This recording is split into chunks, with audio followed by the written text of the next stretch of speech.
taking the dog on holiday, compromising on location because we need the getaway. We cannot simply leave him with friends or family because the quirks who make him who he is also make him a liability. Now we've found somewhere to stay, with interesting walks and lots of space for him to play. We're heading off without delay to take the dog on holiday. What ho, folks, Thomas Benjamin Wild Esquire here with song number 40 of my Song a Week project, which was about the little break that we've had away with the dog. We decided a few months ago that we needed a January break. And unfortunately, the dog isn't in a position where we can take him to someone else, leave him in kennels or anything like that at the moment. So we knew we'd have to do something with him. And with that in mind, we wanted to do something that he would enjoy as well. And it was quite limiting in that respect, because in the middle of January, there's not a huge amount of places in dog-friendly areas that are open. So we ended up booking a cabin in Greetham Valley in Rutland on a golf course with some lovely countryside around, and just spending the time walking and eating, drinking some wine in the cabin and watching TV. And it was great fun. We spent very little money on it, and it was really good fun. It was so off-season to the point that when we tried to go to the local pub, which was a good 30-40 minute walk, we discovered that they'd closed because they'd gone on holiday. So yeah, an off-season little break that we took with the dog, some compromises having to be made, but we had a lovely, lovely time. It would have been nice to go and get some winter sun, but hey, Luca is not at that point yet. He's not a point where we can leave him with friends or family, because he still has some quirks, and we are about to start training him up to stay in kennels, or as we would like to refer to it, the dog hotel. We've got a great place for reactive dogs that specialise in reactive German Shepherds like him, fairly local to us, so we're going to start trying him out there a day at a time, for a few hours initially, and then overnight at some point, and then hopefully build up to that point where we can actually go on holiday again without him. But it was lovely, and it's great actually taking him away. He does really, really well, and he just crashes out because we just go on big 3-hour walks with him. So that's what this song was about. I played it on my Duke 10 banjolele.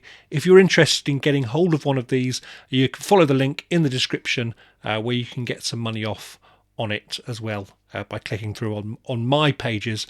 So go and have a look at that if you're interested in the Duke 10 banjolele.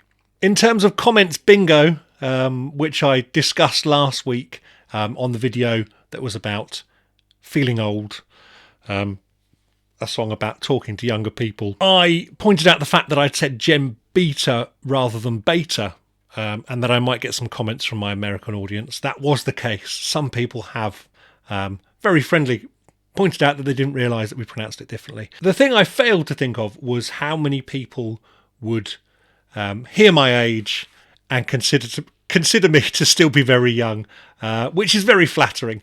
Lots of people talking about how much older they are than me, and how I'm still just a kid. I like to hear that. Thanks for that. It makes me feel a lot better.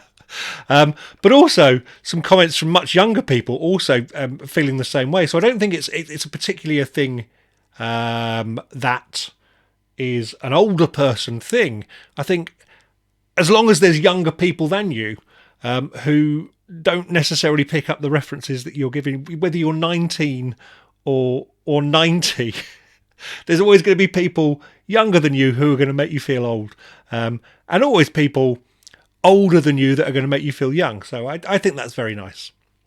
In terms of comment bingo for this song, I can't think of any really. Maybe people giving suggestions on places that I should take the dog. That's what I'm predicting for next one, which would be lovely actually. Some suggestions in the UK. We can only really go an hour or two away from from where we live, because he doesn't do particularly well on massive long car journeys. So yeah, we're always looking for somewhere within a couple of hours of where we live. And because we don't drive, we have to book a pet taxi. So we've become good friends with the people that run the pet taxi service. And they take us along and pick us up again. Which does also mean that we have to have things that are in walking distance from where we are as well when we take the dog, because we don't drive. So the place that we actually stayed at in Rutland, there are lots and lots of interesting drivable places around. But in terms of walkable places, they were mostly just big long country walks. So my prediction is that people are going to give me all kinds of suggestions on places that I can go. Remember, I live in Bedford. And we have to book a pet taxi. So a couple of hours outside of Bedford. Be lovely to hear your ideas. So as I mentioned, last week's video was about those conversations with younger people that make you realise just how old you are. Some great comments here and some great points being made. Elfwood says, I point and laugh at all you under 60s thinking you're getting old until I remember that 70 plus brigade are probably doing the same to me. So yeah, it's all relative really, isn't it? It's all relative. Rhubarb Gin says, I remember vividly when I first became aware of the inexorable passage of time. I was 19, talking to my sister who was 10 years younger than me, and I made a DuckTales reference. She'd never heard of it. I immediately crumbled into a pile of dust. I'll get your DuckTales reference. But yes, quite often it's even your younger siblings kind of not understanding what it is you're talking about make you feel old as well. April Royal 8780 says, I picked a bad day to quit sniffing glue. I got that reference. That's a really good one. I remember showing that film to a bunch of media students when we were talking about parody, and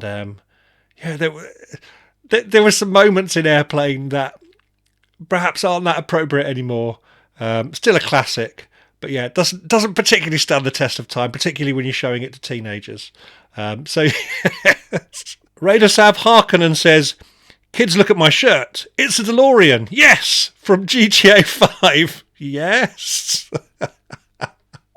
Yeah, because actually it's the reference to the reference, isn't it? And like I mentioned before with the Family Guy on Star Wars, people recognise it as a reference to a thing that is already referencing. It's all very postmodern, isn't it? Commander Early Paul says, the biggest shock to me is when I'm scrolling through Facebook and see a picture of someone I think looks old. Then I see the name and realise it's someone I went to school with.